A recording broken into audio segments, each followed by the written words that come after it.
Hi everyone, welcome to the Highlights from Ukraine podcast, your daily audio summary of the latest news reported in the Ukrainian media. My name is Artem and here is the news. For 560 days, Ukraine defends itself against the forces of the Russian invasion. 17 people were killed and 32 wounded in the result of the Russian attack against the city of Konstantinivka, Donetsk Oblast, reports Radio Liberty. According to Ukraine's Interior Ministry, the Russian forces launched an attack on a market in the city center of Konstantinivka. President of Ukraine Volodymyr Zelensky, in his evening video address, expressed his condolences to all who lost their loved ones. He stressed that it is very important that the response to Russian terror was an even greater consolidation of the world. The Ukrainian parliament, the Verkhovna Rada, appointed Rustem Umerov as a new Minister of Defense, reports Interfax Ukraine.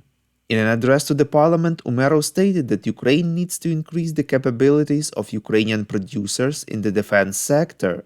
Quote, "Everything that can be produced in Ukraine should be produced in Ukraine," said the newly appointed minister. Umerov noted that the Ukrainian Defense Ministry will provide Ukrainian producers with as many contracts as possible. Furthermore, he stressed that the priority tasks include preparing the necessary infrastructure for the full operation of F-16 fighter jets. His team also plans to audit the Ukrainian MOD. The minister announced plans to introduce an electronic military ID card, launch a unified register of conscripts, and digitalize all processes of military medical commissions.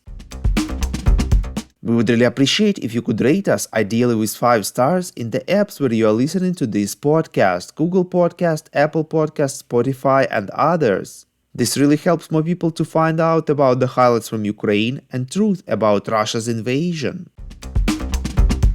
US Secretary of State Antony Blinken visited Kyiv yesterday, reports Ukrainska Pravda.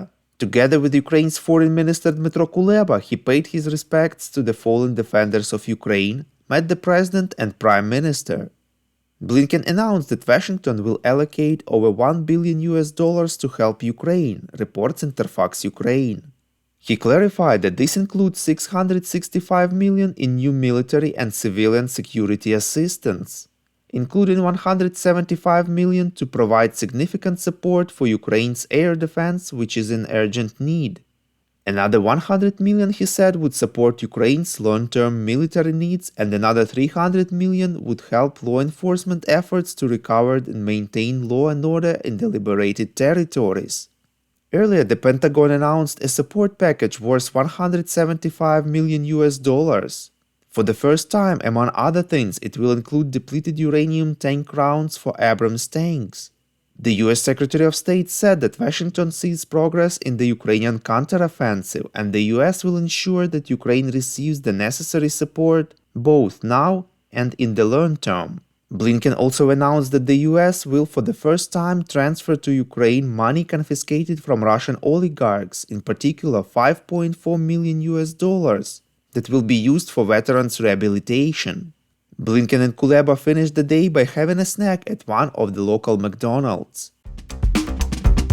French Defense Minister Sébastien Lecornu informed that the French company Delair, which is engaged in the production of unmanned aerial vehicles, will hand over 150 drones to Ukraine, reports Militarny.